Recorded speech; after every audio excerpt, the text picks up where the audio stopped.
Well, let's get right into it, ladies and gentlemen. The pre-show label is off. This is indeed The Metal Makers. What is this show, you may be wondering? It's a new talk show hosted by myself. We got Mauisnake in today as a co-host. He's going to rotate out where available, and we'll see who else comes in to take his place or accompany him, depending on how the next episode goes. But he's here now after his long day at Flashpoint 2. I think it was day 3 now that we're in, right?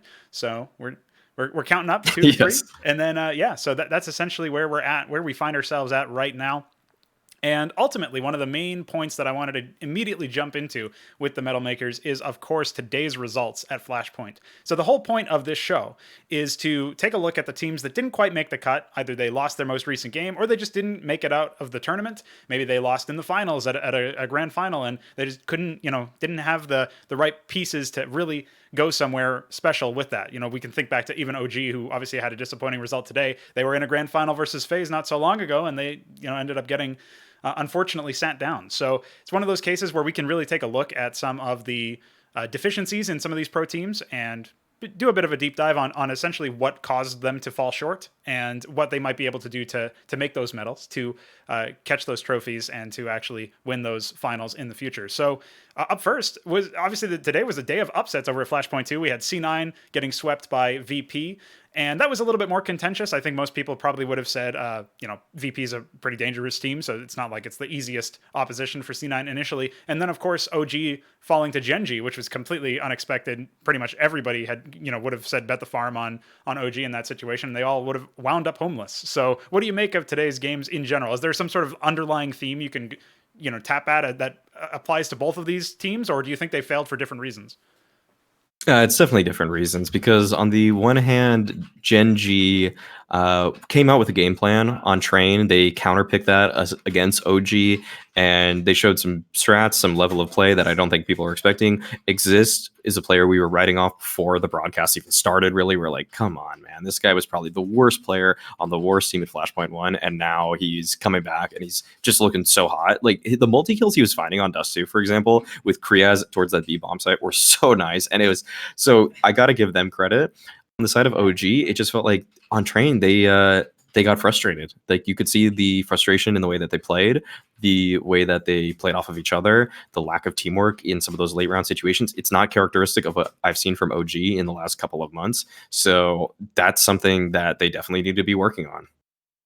One of the things that I noticed when I was watching that OG versus Genji game is that in general, and this is something that I also saw out of Envy when they had the very first game of Flashpoint 2, is that these younger teams that are newer, brand new rosters seem to come out swinging with some confidence, and maybe even a couple of like interesting, almost gimmick tactics, like a cheese play that only works in this like one round, or something to really catch people off guard initially and sort of throw them off right at the front, right at the start of the event. So I'm curious as to how you feel if you're just going to isolate Genji and talk about how they played today and maybe contrast them against the rest of their group. Do you think that they did come out with some of the most confidence that you generally ended up seeing today? Or like, is that a situation where OG kind of like they only look good by comparison because OG had a lack of confidence? What's your take on that generally? It's always a little difficult for me to try to pit whether a team won or one team lost a map Yes. or a series. I'll try here because I think that Genji did a great job. I think OG definitely probably 11 rounds in kind of lost it though. I'll say that. I think that OG got, but the thing is that you have to give Genji credit for getting them to that point of being frustrated, because what we saw for the last map and a half of OG versus Genji was not what we'd expect from OG at all. So that's probably something you could blame on OG, but for Genji to come out with a good enough game plan to get them frustrated, to actually find the success that they did early on in those rounds, and to just be the thorn in the side that they continue to be, then you have to credit Genji. One of the things that obviously sort of benefited them was not having any film on them at all. So given the fact that OG really doesn't have that much to prep on when it comes to this Genji roster, what do you think? Can you reverse engineer any like mistakes, clear mistakes that OG made in their prep or when they were planning? Do you think that maybe they didn't lean into some of their strengths as much? Because one of the things that I heard Semler say on the cast was that it felt like OG, especially early on in the train game, were just sort of throwing away their fundamentals and perhaps like overestimating the impact of certain players. There was obviously that pistol round strat, I believe, from Genji where Kusta was on in Ivy, and they thought it was going to be a B split, split or an A split, and they over rotated, and then they came in obviously and had to play retake in a disadvantageous position at that point. So do you think that that's a situation where OG made some very obvious glaring errors that Gen G capitalized on, or do you think it was a bit more subtle than that? So that was probably a mistake by just like in kind of the preparation for OG. They didn't know what to expect there because I think, if I'm not mistaken, the player at Ivy spotted a single person and then they really overcommitted towards that. So they probably just thought, okay, whatever Gen G does is going to be a one-dimensional play, but it clearly was not. So I think that again is kind of an underestimation by OG side that they would have believed something like that. And then Gen G, good for them for actually having the multi-stage approach to the round that they had, because uh, you can't you don't force mistakes out of a team by playing standard. And Gen G didn't play a completely standard game. I'm not gonna go into the intricacies of all their strats or anything like that, but there was a level of layering to their game where they would stage rounds just enough that they could find themselves in like 3v3s. And the thing is that for me today, Gen G, they had like a pretty solid game plan in the beginning, but kind of where they thrived, actually, surprisingly for a newer team that had stand-ins, is that they actually won a lot of late round situations. It looked like there were breakdowns in the communications of OG, which is kind of a problem I think that hounded them in the beginning of this lineup. But as you move forward, and I would say the last, like I said, few months, they found consistency. And I want to assume that was because they knew how to play off of each other in late round situations, that they weren't losing those clutches. So today, that just wasn't the case. The calm breakdowns were just fatal for them. Yeah, it definitely seems like they lacked a lot of team cohesion that we had seen. Like, it just seems characteristic of them by this point that you would expect, especially with the number of veterans on the squad, and of course, the reputation of Alexi B to sort of micromanage some of the positions out. I kept expecting that to activate at some point in this matchup, and ultimately we didn't really see that for at least a consistent amount of time. Because another thing that kept happening, I think in general for both series that we saw today, was a lot of force buy victories and just a lot of economic management on both sides. So do you think that there was some sort of, like you mentioned, late round scenarios where Gen G actually won out and in an unexpected fashion considering the age of their roster? But do you think that there's some aspect of OG failing to manage the economy in a different kind of way, or failing to respect certain things? Like how much did the economy play into the victory that Gen G ended up finding? So I'm not. I'd have to look back to the specific rounds. I don't. Watching it live, I didn't pay as much attention to the economy. So frankly, I just can't. I can't give you a really solid answer on that one. I could. I mean, I've thought about it for other games that have played it, like Fnatic, for example, at this tournament. If we want to just bring it back to them, they had problems with that. They absolutely messed up against contact in that they forced by way too many times, because that's just what happened. And I think that I didn't see this versus OG today in my own eyes, but if the line you're going with is accurate, and I feel like it might be from what I remember, they could have, on some of those like force by rounds, save, like, it's something a lot of teams are doing, is saving 500 in the bank, so that on a map like Train in particular, I will say that I remember that there were rounds that they couldn't find control in the 5v5 situations, which is usually predicated on having a molly for T-Con, being able to flash into ladder for a player, just smokes down Ivy, or a flash play towards Ivy with a smoke combination that'll give you control of that space. And I really felt like a lot of the first, that entire first half of Train, I feel like OG were doing a very bad job at finding control in one of the extremity positions towards A. One of the things that I noticed when Cloud9 ended up they got swept, 2-0 by VP. And one of the things that people were talking about are essentially silver linings, like what you can look forward to for the C9 roster, because in some ways there was a little bit more fight in them than perhaps the scoreline suggests. But I didn't hear too much talk of silver linings for OG, and I'm not sure if that's just because the broadcast didn't get to it or because it's a little bit harder to pick them out. So do you have any silver linings and anything to fall back on in the match that they're going to be having, or do you think that they're just one foot out the door and soon to be kicked out by C9? There's actually no silver lining here, because with the format of Flashpoint, especially, it's actually imperative that you win a map in your first series, because right now, when I look back at actually the teams, the only teams that haven't won a map in their opening series have been Dignitas, C9, and OG. And that means one of those three teams is going to be going home with no chance in the last chance stage, because the way the Flashpoint qualifier works, or the last chance works, is that one fourth place team from one of the three groups will actually get a chance in the last chance stage, but it's based off of maps won. So if you win a map, you pretty much aren't going to go. You will probably be that fourth place team that actually gets to go on. So it's actually incredibly important for OG, if we want to find a silver lining, to try to find a map versus C9 if they do win one. If we bring it really back to the essential part of this question, I don't see any silver lining because they just look like they got worse. They literally, like, OG, that was the worst performance from OG I've seen in months. Like, I have seen them do pretty badly at some tournaments, but recently they won their group at Blast. They came, I think, a top 3 finish, or at least top 3 or top 4 finish at DreamHack Open Fall, and I feel I just haven't seen them play that badly. So this felt like catching them on the wrong side of the bet almost. That their comms. But this is something that when you are the heavy favorites, this can happen to you, especially if you don't know anything about the team you're playing against. Because you go into the matchup, you overestimate your own ability, you underestimate the opponent, and then because you lose some tight rounds, you begin to get frustrated because you think that you should be winning those. And if you feel like you're not doing anything wrong, you're not going to make the adjustments that you need in order to actually play, the game that you need to moving forward. You won't make the mid game adaptations, and I did not see those for OG whatsoever. They did just get banged out by Team Spirit over at IEM Beijing EU. Oh, I haven't followed that. Actually. Yeah, that's a tournament that seems to have, like, for me anyway, flew under the radar just because there's been so many different IEM or ESL tournaments down the years. Or down the I can't believe I just said years. It feels like years because of how many tournaments have run down the last couple weeks. But yeah, so generally speaking, I think maybe there's some argument to be made that maybe momentum got them, or maybe the schedule got to them, but definitely more disappointing and more spelling of doom, I guess, than we expected going into this. Like, I firmly believe that this group was going to end up being strong and competitive, and like Gen G would be like the one to maybe not win a single map in their best of 3, in their opening match, as well as perhaps ever, like, in the entire group. So I was very surprised personally as well. And that's essentially where I think, honestly, if you're going to do honest analysis, you probably had to rate OG much higher than Gen G, just based on the recent form. Obviously not taking necessarily into account the most recent best of 3 loss to not only Team Spirit, but obviously before that they lost 2-1 to FaZe in that same tournament at Beijing. So I guess it only makes sense to, especially considering the strength of the roster over what you assume will be the strength of the Gen G roster, like, you got to rate them higher.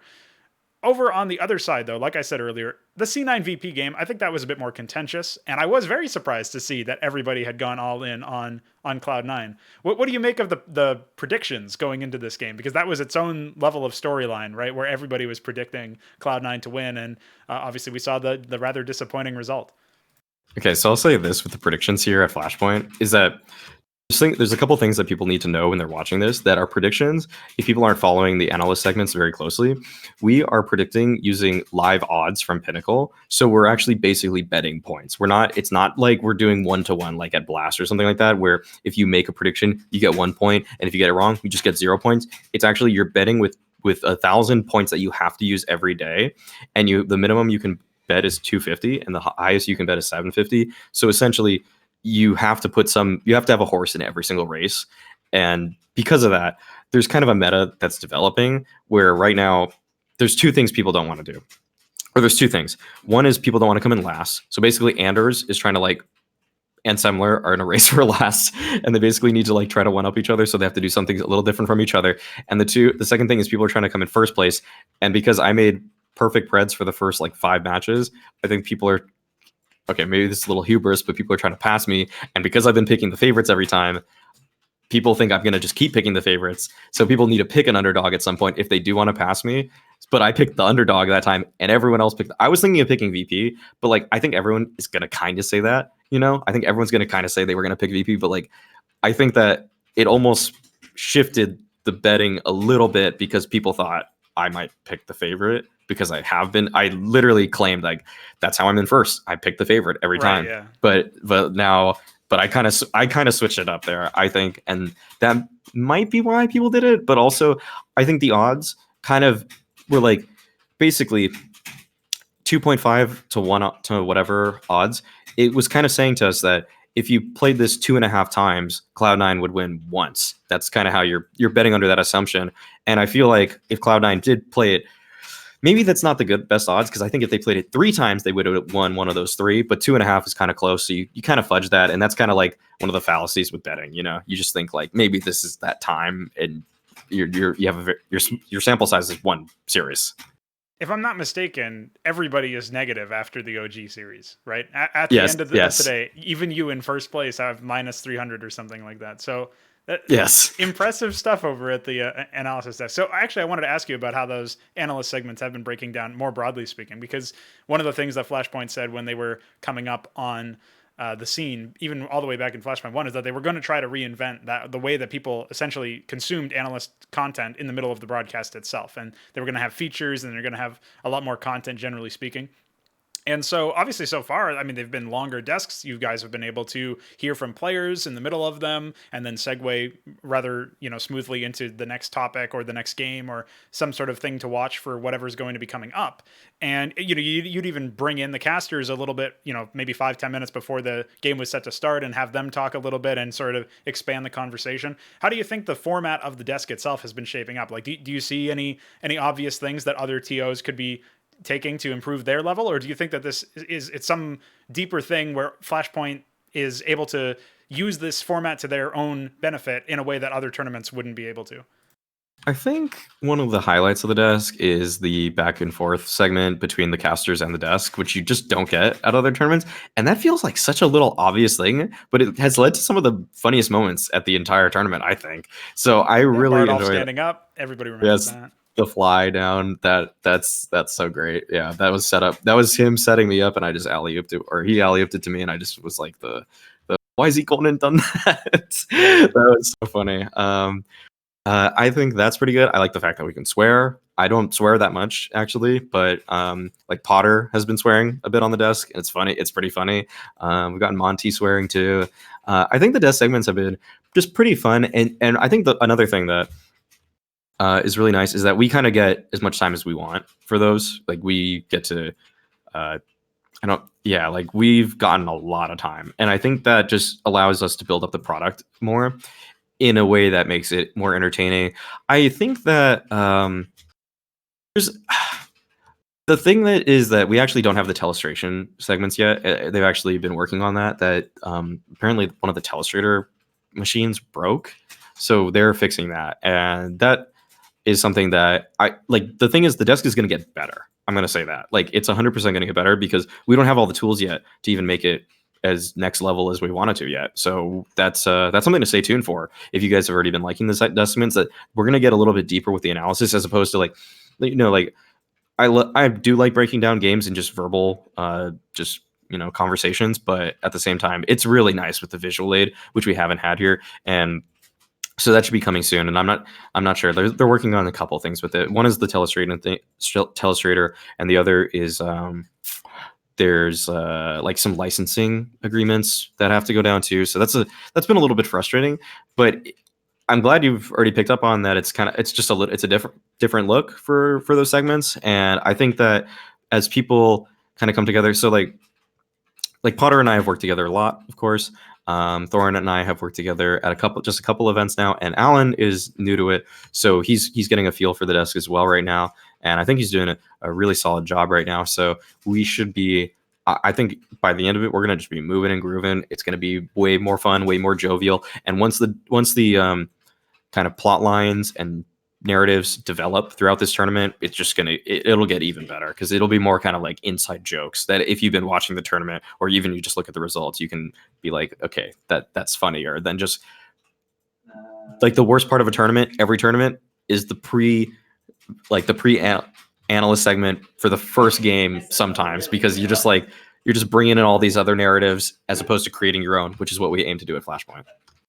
Yeah, well, it sounds all awesome on paper, and obviously it's been a very big shift from what we've been seeing at the ESL desks and the DreamHack desks in the past. So one of the things that I'm definitely interested in going a bit deeper on is, obviously we saw Blast shake up some things with the way that they did the production, the way that they handled the content, and obviously Flashpoint's doing it even more. Do you think that this is like part of the angle here is that some people are really enjoying these differences because of how accustomed we've all grown to those ESL MTG games and the way that they've been handling it all? So what do you think really sets Flashpoint apart from those other tournament organizers so far from the perspective of somebody who's actually on the desk and on the broadcast? Like, obviously you've worked with some of these other companies before in the past. You worked at one of the more recent DreamHacks, for example. So what really set it apart for you, besides the obvious case of you're in person in the Flashpoint case, where you obviously weren't in the DreamHack case? Like, what was one of the things that really helped you set the stage for, like, oh, this is what's really different about Flashpoint compared to those other ones?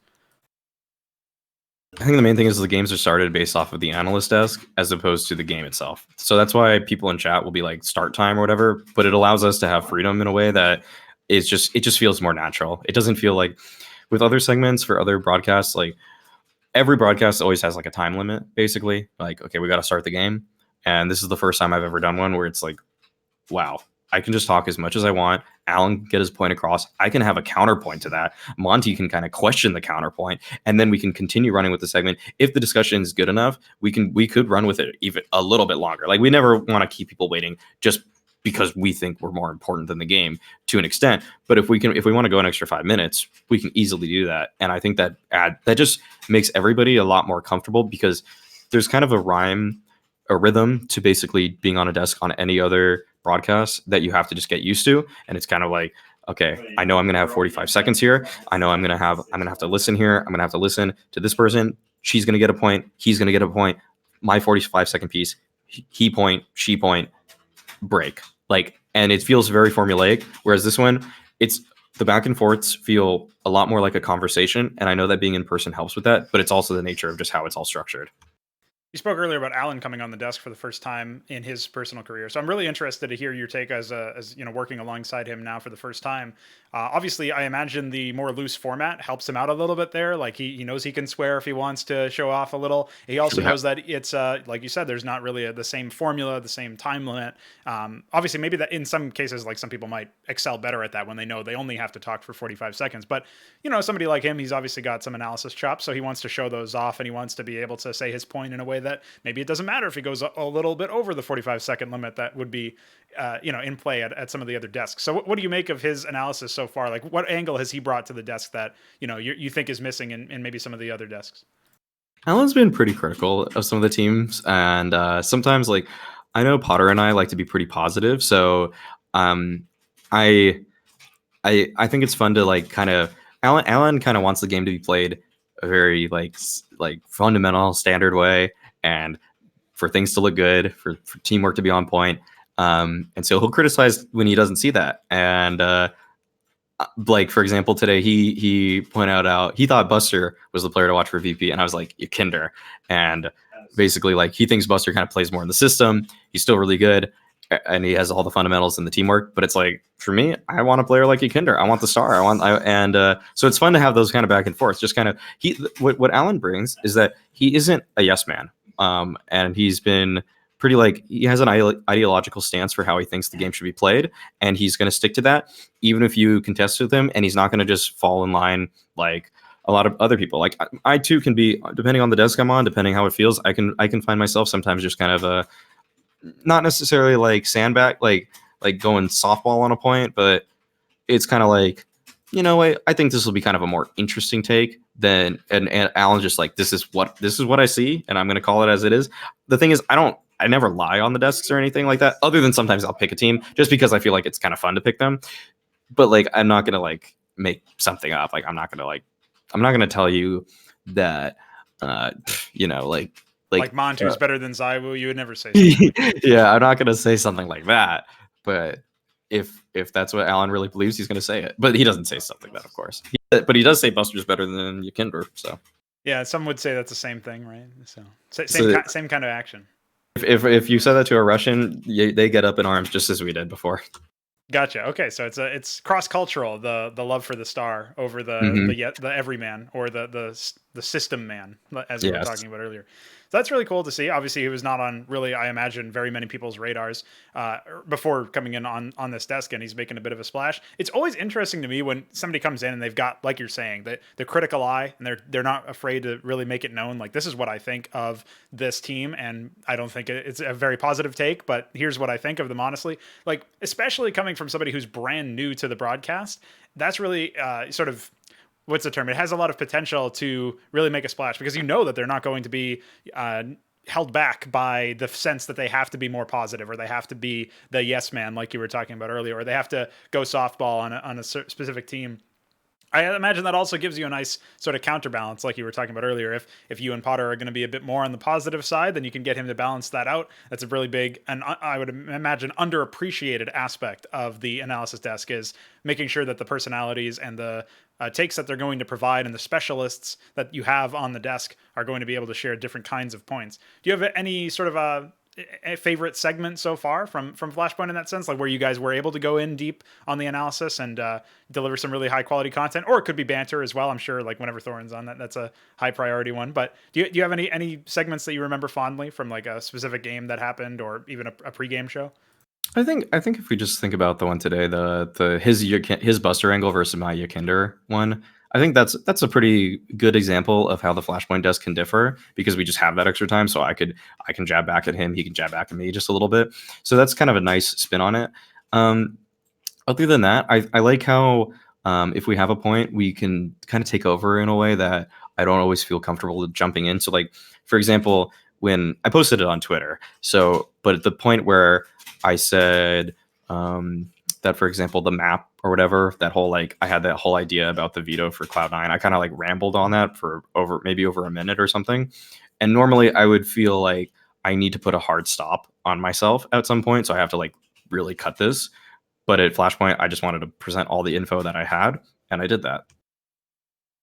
Let's talk a little bit more about the games that have been going on at Flashpoint 2. And obviously, we are going to get into that Cloud9 VP one. But before we do that, just based on the team strength there, or the perspective strength of some of those rosters, I wanted to get your take on how the quality of games has improved from Flashpoint 2 to and Flashpoint 1, essentially comparing those two events. Obviously, Flashpoint's built up the brand. The 500,000 first place is something that a lot of teams are interested in. They're all coming in for that prize pool. They're looking for, essentially, it seems like a lot of the teams that accepted the invite, and some of the teams that even qualified through the qualifier, like VP and Forza, they seem to have assumed like, oh, this is actually easy money if we can get in, like maybe this is the meme was that it was a tier 2 or tier 3 tournament, and yet it had the prize pool of a major. So what do you make of how the games themselves have shaped up? I mean, that's what everybody's here to see. So you think they've been delivering so far? I think it's still the early group stage, so we can't really expect all the games to be total bangers. But I think that we've seen some interesting looks from teams that has been entertaining. So in Flashpoint 1, I'm looking at the team list right now. We actually didn't have a single top 12 team, or we had one top 12 team in Mad Lions. But at this one, we have 4 teams that are in the top 15. And then we have a couple teams that you would probably assume we should be higher ranked if they had just been together as a roster longer. So that includes MIBR, Cloud9. It really depends what you think of Mad Lions right now, but they've been actually winning some stuff, and their rank has gone down just because of the whole switching of players, and I think how HLTV punishes you for that. So there's essentially 1, 2, 3, 4, 5, maybe 6 teams or 7 teams that should be in the top 20, perhaps 25. So that's just in all quality. Like, quality is just higher already. And then, like, what surprised us today was Gen G did very well. So actually, is this Gen G team good all of a sudden? Like, is that something we didn't even think about? So maybe we have 8 teams that could be probably top 30 is a little bit more fair without being as biased here. And I don't think we've liked what we've seen from Envy just yet, but that could possibly turn up for them, but I still would probably not rank them a top 30 team by any metric. But that being said, we've only gotten done with the first day of groups so far, so we haven't even done any sorting beyond what the teams just wanted in their matchups, how they decided to pick these groups. So we haven't gotten the closest games just yet. A game that was a bit closer than expected was, of course, map 2 of the C9 VP one. That almost went all the rounds, almost went all the way back to overtime, but unfortunately Cloud9 did get stopped. And a big narrative out of this game was Jame, final boss, as tweeted by Launders. And he pretty much just clutched them out of the best of 3, basically, as far as I can tell. From watching that game, it seemed like he was certainly a star player in that roster, and in terms of showing up when the team absolutely needed him, and even when the team, like, okay, yeah, you could show up right now, Jame, if you wanted to, otherwise you could save. And he was like, nah, It's James time. So what do you make of James so far? And of course, the rest of the roster, how it's shaped up. Like, everybody was looking at this team and saying they're actually going to be on the ball, maybe a dark horse to win, because everybody was looking at Fnatic, the new C9, OG. And now we're seeing pretty much one of the strongest showings out of all of the top four, if you will, in consideration for the title. VP really statement game here against Cloud9. So what do you make of their performance? I think this is I think this is a little bit more like on Inferno on the first map. I would say this is kind of just unexpected from Cloud9 to be that bad at it. Yeah. But going into that, I knew there was some role overlap for some of the positions that people played. So I knew that there was not going to be the best CT side going in. So because someone's going to have to give somewhere. And I think it to me, it looks like Floppy's the one that's giving on Inferno. He's playing B now, which he never played before. And then on Overpass, that was a close one. And I feel like that was one where Cloud9 had to play themselves into believing that they were good enough on that. Because Inferno was such a poor showing that you would expect, okay, are we just like, so, like you can have all the motivational speak in the world, but some teams just work better once you win a couple rounds straight, because then you can start believing, you can start feeling out what the game plan, what if everything's going to work for you guys, if you actually have the firepower to meet them in the server, and you need to win a couple clutches too. But James was just not allowing that today at all. He was just destroying them actually. I think he won like 4 clutches this one. Just an overpass. It was 4 confirmed. It might have been 5 or 6 by the end of the game. 4 confirmed 1vx's. Okay, and then I know he won one on Inferno also. He won a 1v3 there, so probably 5 clutches for him. Yeah. That's insane. So already, like, those are the moments where you think, are we just not going to get it together right now or what? But like, that's kind of a thing with new teams where, because in scrims, you're kind of like thinking more about your general structure and, rotations, or is our strat working? You're not, if you lose a clutch, you don't really think about that. But it's something that Cloud9, because they have such a huge chip on their shoulders right now, they have to worry about that immediately. And it's something with a new team, you would usually just be like, yeah, okay, that's fine. Like, they'll get those together. But because we know the salaries, because we know how good some of these players have been before and the caliber of teams they've been on, it's something that we're criticizing right off the bat. You lose a 3v1, even to a great opera like James, you're thinking, what went wrong there? How could that have possibly gone wrong? So, but that being said, I don't feel like most of the people that are actually critically looking at this are thinking, geez, there's something wrong with this Cloud9 team. It's just that the visceral and immediate Twitter reaction was so negative that, like, after 10 rounds, especially because everyone on the desk predicted, and everyone in the entire Flashpoint, all the talent predicted that it was going to be a C9 win. But then people aren't taking into account the fact that we're betting. We're like basically making bets. So we're working with odds here, because if it were 50-50, I'm pretty sure the desk would have been pretty split, if not even slightly VP favored. Like, I bet 6 people would have picked VP as opposed to all 10 picking C9. I can only imagine if that opening game was actually C9 versus MIBR and it had the same result of MIBR 2-0ing them, the outpour of outrage on Twitter from all of the people, all the Brazilian fans who didn't understand that you guys were making these with betting odds instead of actual predictions. Not only that, I mean, against MIBR, they were probably more favored to win anyway, but just imagining the Corralho in my mind it's a beautiful sight to behold, a beautiful mental image. So I just wanted everybody with a Twitter account to sort of quake in fear at the potential of that. Like, that might happen. You never know. It doesn't look likely right now, but could happen. You never know. So one of the things that I thought was really cool about the Cloud9 debut was the fact that, obviously, one of the narratives going into this roster, Mezzy, is he really King Mezzy? Is he really going to come in and clutch this out? How well is this guy going to do? Because he's essentially a rookie at Tier 1 CS, and there was maybe a bit of, you could call it controversy. At the very least, it was a contentious pickup to have a rookie on the team, especially considering the other signings. Henry G, obviously a big defender of this guy, said something to the effect of, this guy is going to go down in as one of my best signings in my GM career, and quite a bombastic statement. So do you think that he's on track to prove everybody wrong, and that Mezzy is on track to become essentially a star clutcher, like a Zipnix or a Cold Zero, as he said in the interview with Haka that he did, where that's the guy that looks up to, he looks up to those two players specifically. So do you think Mezzy impressed here, or is it just too early to tell, because it was literally his first best of 3? Well, in terms of clutch, he did pretty badly because actually most of the clutches that Jame won were, I think I remember two vividly, where Mezzi was. It's a man advantage situation for Cloud9, so like a 2v1, 3v1, and Mezzi loses to the one guy after baiting. So like the He's problem the with last in Mezzi. a lot, it seems. So like they're trying to set him up for this, and it didn't. I guess in that sense, it probably doesn't look too good, right? Exactly. So I think what needs to be done with Mezzi and his stats right now is that he was actually the only person who went positive. He's the only person that went positive at in this matchup for Cloud9 side. But if you look at it, he was the third guy in a lot of the time. He was the last guy in, and even on clutches.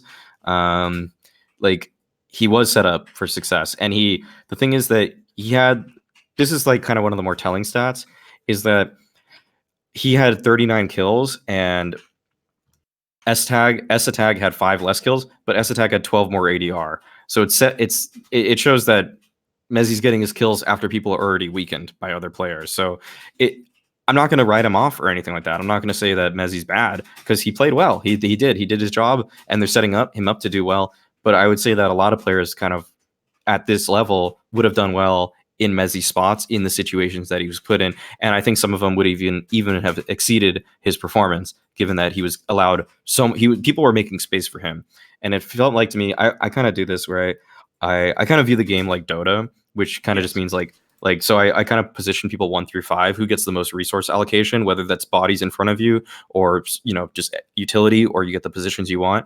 And for me right now, it feels like Mezzi is actually the 1 or the 2 on this team. The one would otherwise be Woxic, but I feel like Woxic actually almost took a more supportive role on sometimes how they played CT sides, especially on Inferno. The way he was just constantly rotating, and he was just like trying to chuck flashes for everybody all the time. And it felt like he wasn't worrying as much about his own game. He was worrying about, how do I make sure I'm a good team player here, because I want to fit in and I want to make this honeymoon period go along smoothly for everybody. So for Mezzi, I don't know if that's the same case. Like I like it's tough for me to to really say right now, but I'd say he is, like, it's hard for me to not just say this about everybody, but he showed he had potential. He showed that he could frag when he was given that space. So not a complete floundering, but also not necessarily as high up in the ranks as people might assume, based on the fact that he did go positive and that he had decent stats. It's just there's more to it than just his stats. It's also the context of how many resources he was allocated, right? Yeah, exactly. So you just need to, everything needs to be contextualized with the statistics, and I think that it's always fun to try to make the snap judgment, but we can't really tell because it felt like Cloud9 just were not. I feel like Cloud9, the pressure they had on themselves on Inferno to start that whole series was so immensely high, because there's a just this is kind of something I've noticed also when coaches or GMs or even myself have hyped up a team, like even jokingly or like for the show, it puts an added pressure onto players that they just kind of like don't necessarily want, because a lot of players are not the boisterous types and they're not out there just publicly shit talking everybody else. But it's a lot easier to do that when you're the coach or you're the GM, because you're not in the server, so you don't have that extra pressure. Because in reality, a lot of people just kind of like the most common player phrase, they just want to play their game. They don't want to have Yes. to think about all that. Do you think that had a really negative effect on them coming into this game? Like, not necessarily blaming Henry G for the loss, obviously, but the No, idea yeah. of like there's a huge hype train, there's expectations perhaps meteoric in the sense that maybe it's impossible to live up to them unless they like 16-1'd them in both maps or something crazy. Like, do you think that was the case? Because Cloud9 is a brand, huge expectations associated with the organization as well. And then, of course, you got Henry G bigging him up. You got Kassad, big coach signing, a lot of pedigree to him. And obviously the players themselves, it's not like these are a lot of an unknown roster, right? So how much do you think that had a part to play? It's hard to know for sure, but do you think that was a significant contributing factor to why they lost this match? I'll say on map 2, I bet they weren't even really thinking about it anymore. Well, actually, it took them a little bit of while to get into that, if I'm not mistaken. I think overpass. Yeah, they kind of lost a long streak of rounds, and they probably were thinking about it in the back of their minds. But I'll say, like, when they start losing rounds in a row, those kind of thoughts probably creep in just a little bit. I'm not going to over psychoanalyze this or anything like that, but I will say that I think probably the fact that they lost so badly on Inferno, I think you can attribute that probably like 10, 15%, even up to 25%, the pressures that were put on them externally to play this match at a very high degree or high caliber. I think it was Yakinder on the post game interview after that match where that he was breaking down the fact that, you know, obviously Inferno is a big team cohesion map. It really tests your ability to have good role allocation. And this is seemingly an obvious place where Cloud9 should be looking to improve and tighten up. But what do you think a betterly, you know, a more appropriately allocated sort of team layout looks like, where the roles are considered and the players are playing to their strengths and they're set up properly? What does that look like for Cloud9? Do you have any ideas so far? Because, you know, some people would say that maybe some of the pickups of this roster have those competing roles, like you talked about, where there's overlap, or one player is like the best role that they have is also another player's best role in that sense. So what would you say, giving us Inferno as an example, since we've seen them play on that, where do some of these players need to switch their game up in order to find better success in the future? This is going to be a boring answer, but it's simply experience, because you can watch all the demos, you can play all the scrims, but until you're playing in a match where the other player in the server is trying his absolute hardest to take your life, you don't know all the tricks he's going to pull, because there's that one extra one that Exist has in the bag, or that, you know, Yukinder has in the bag, that he can just pull out at that given moment that he hasn't had to use for 4 months. But he knows that this one angle, this one timing will work against you, because you don't know that spot better than he does when he's aggressing on against you. So it's just going to be a slight learning process. And I mean, we came into this team thinking that, okay, there was great role allocation. I think they did a pretty good job selling that point to us. And I think that they actually did pick players pretty well for the roles that they have. But all in all, if you're not a B player on Inferno, you're not going to know how to play B on Inferno in a match until you play it in a match 100 times. Like, some people will learn faster than others depending on the prior experiences that they have, but you can tell that Floppy and S-Attack didn't have the cohesion they needed in order to defend that bomb site adequately against a team that was as well drilled as VP. So what does it look like then for this matchup against OG? Do you think C9 is going to find OG much easier prey? I mean, some people would say OG's, you know, one of their strengths is preparation, and now C9 has a bit of film on them. What do you think? This is just the group of death. I don't know if this gets any easier. I think that OG are super hungry also. I think that from what we saw today, OG's map pool actually probably favors them better than VP's did in a way, because OG and Cloud9, they both don't play Vertigo, to the best of my knowledge. They're not going to probably play that. And is that stat real, by the way? Somebody said Alexib's never played Vertigo in his entire career. That might be real. Not that you would necessarily know offhand, but somebody, I think it was OG's official Twitter tweeted that out earlier today. I'm trying to find it. I didn't think that was true. Oh, but it is. Yeah, it's true. He's never played it. He's actually straight up never played the map. Wow. So so it's definitely not showing up then. Somebody's going to ban it. Yeah. So they don't play that. I don't think Cloud9 play that, because they banned Train, actually. Cloud9 banned Train today.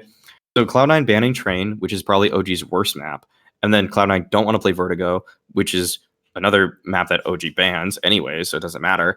And then Overpass is one of OG's best maps, and it was what Cloud9 showed the best showing on today.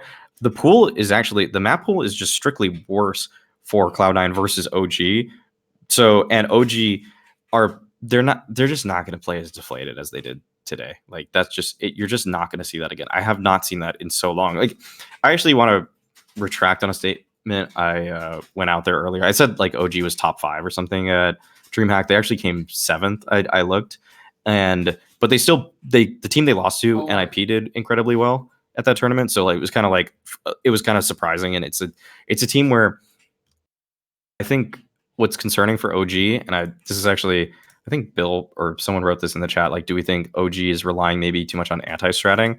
I feel like that actually can hurt OG just a little bit, but I feel like they're not going to play as badly as they did today, and Cloud9 they just don't have the reps just yet, it feels like. Because if they came out the gate and 2-0'd VP, I'd say maybe they don't need the reps yet, and maybe the role fits were like they were able to figure it out. But you could see like just some of the ways that S-Tag and Floppy were on that B side, where it's just like, this is actually not the best look for these guys. So Yeah, shout out to Bill, by the way. We will be answering questions if there are any at the end of the show. So if you post them now, I can read them off while more people write more. Otherwise, we'll obviously have a shorter show anyway. So we'll see what happens. But figured I should mention that because I forgot to at the beginning. And it bears repeating in case anybody popped in afterwards. So one of the things that I want to do here as well is a fun little mini game. You're talking about, betting, placing these bets, using these pinnacle points that you're doing at the Flashpoint show. Well, we're going to do a little bit of a betting here at the Metal Makers on the show, and the winner will receive a nice little medal around their Twitter icon on the stream. So that's pretty much all. But there will be a leaderboard as well, so we'll keep track of who's got the accurate predictions, who's won those medals, who's made them, perhaps. So I guess that is it. What's your take? Do you think Cloud9 is going to win? Lay your prediction life down on the line here. You're not just doing the pinnacle points. You're also figuring out what your whether or not your Twitter icon gets the bling that it deserves. So what do you think? Who's taking the next match? OG versus Cloud9. Yes. I think OG win it, and it pains me because Mix is on the show. I love Floppy. I really respect the project they put together, but I feel like I just every point that I just made, I feel like the map pool is just totally favoring OG. I feel like they have way more experience, and I just don't feel like OG. I feel like there's no way OG play as badly as they did today, like in any world. And I feel like that alone should like bring some sense of accountability amongst all those players individually speaking. And once they do that, once they actually just kind of whip themselves into shape, they should be good to go. They should be ready to take down. This is a team that came into this tournament thinking they should probably come top two. OG speaking, Cloud9 always in the back of their minds. They're going to feel the pressure, but they're also going to have the excuse of just we're a new team. We don't. And OG, that should not be. It should really not be an acceptable result for them to just kind of loosen their ropes. That's just flat out. Well, all right. And I should say as well, this is not a fair show. It's not a fair mini game. I don't have to predict anything. You just have to lose, and then I get the medal. So that's how we're going to do things because, I just think that's funny. So, yeah, so that's pretty much it. Well, just 50-50. You're basically taking the other pick then. Yeah, in a way, but it's also like if we have multiple people on, and the one co-host says something and then a guest will say something else, and they predict something, I just have to have one of them lose, and then I get the requisite number of medals based on that. So if everybody loses, I win. That's basically it. So that's pretty much how it is. Yeah, match fixing, exactly. The original title of this show was going to be called The Fixers, but as I told Mauisnake, that probably has some difficult connotations to get past, and also is way less sort of what's it called, search engine optimizable. Yeah, you can't. What are you going to search the fixers? You're not going to find this anywhere. So that's pretty much it. I know you obviously have some sort of call time here. You're going to have to get up and go back into the studio tomorrow, so I won't keep you too much longer. We will be answering questions now. Ask them while you can. First up, we do have Bill, another one, saying, super early to say, thoughts on Alex's IGL style so far? So from the C9 games that we saw today, the two maps that they played, how do you think he was able to handle that roster? I think their T sides were really bad on both, actually. So I think it's been pretty bad. I think that's just kind of an objective answer too. I can't break down for you the rounds. I haven't looked back at them close enough to say like, oh, this call was bad because of this. I just saw they didn't win many T rounds. I think what is it on? I'll just straight up look at it on T side Inferno. They won 2 out of 6, and on Overpass they won 5 out of 15. So 7 out of 21. That's not very good. 1 out of 3 rounds on T side is not how you should be looking to play in modern meta. You should be winning above 50, almost above 50, depending on the maps, Yeah, I mean, especially with today's economy, it's so much easier to scrap together some sort of serviceable buy. And as we saw in the games today, there were a lot of force buy victories, or at least damage dealt to the CTs that would later parlay themselves into a victory where they're not comfortable. They don't have that padding in the bank account. So, yeah, I gotta say, like I was saying at the beginning of the show, I certainly expected C9 to do a bit better, especially on that opening map. Certainly not something that fills me with hope to get that medal next week when the pick comes in, right? I don't think that the bet's gonna to hold through. We don't have a lot of film to study on them, and so neither does OG. So maybe that'll be the secret, and maybe this match is a kick in the ass to C9, and they'll be able to reroute themselves and find some way back. So Yeah. So I'll I think say that's this about. Oh, go ahead. about Alex actually, his IGL style. So we can listen to the comms actually, and we didn't do that for the entire time of the match, but we can switch. We can sometimes switch between teams. It's Yeah. kind of been kind of glitchy actually, or like the way we listen to it. But I did hear Alex call for some of it, and we're much stricter about than Blast about what we can say about it. But I'll Yes. say this: he's a very good tactical leader, and he's a very good moral leader. It didn't pan out today, but the calls he was making in a lot of the situations were very good. And we have to look at the fact that. So I said he was objectively bad, but at the same time, James won a ton of clutches. Like, so if James didn't win all his clutches, I might be saying he's a good leader. So but I think that in those late round situations, it's also his responsibility to be uh, calling things correctly because he was alive in some of those man up situations. So I'll actually bring that back just a little bit. I don't think it's objectively bad. I think given the results it was, but actually the game plan, like the way they were playing out rounds, wasn't like groundbreaking or anything, and it probably actually was not the most pragmatic approach to try to win today.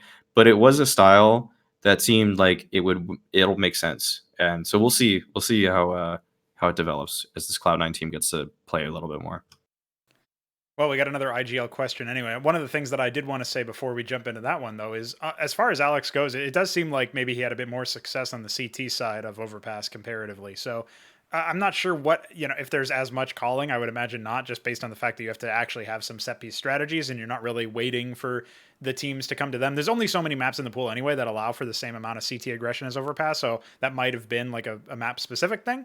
But yeah, that was also something that I think going forward you might be able to see some high quality calls out of him. It's an interesting matchup in that lower bracket now, where obviously Alexi B's got that micromanaging style where he's like, you're going to go through here and this guy's going to go through there and you guys are going to peak in 5 seconds and go. And, he has all of those things that obviously Blast released, and otherwise I wouldn't know enough to say. But yeah, interesting stuff for sure. Did you happen to take a listen to Akusta's calling? Because I don't know. Again, you're not allowed to say Those were too much. glitched. Those were Oh, glitched. okay, Actually, we gotcha. couldn't listen to the Genji. Well, what do you make of his style then, just based on the game alone? We're going back old school before you could do any of this newfangled listening anyway. So pretend it's like 2015. That's how it should be, anyways. Yeah, yeah. Like when if people on the desk rely too much on it, then that's your whole desk segment. Is you're just basically like cheating, actually. Yeah, So, true. um, I wasn't there actually for the beginning of train. I was like getting my makeup off and stuff like that, so I didn't see that part. But I did see the results, and I saw what happened on Dust 2.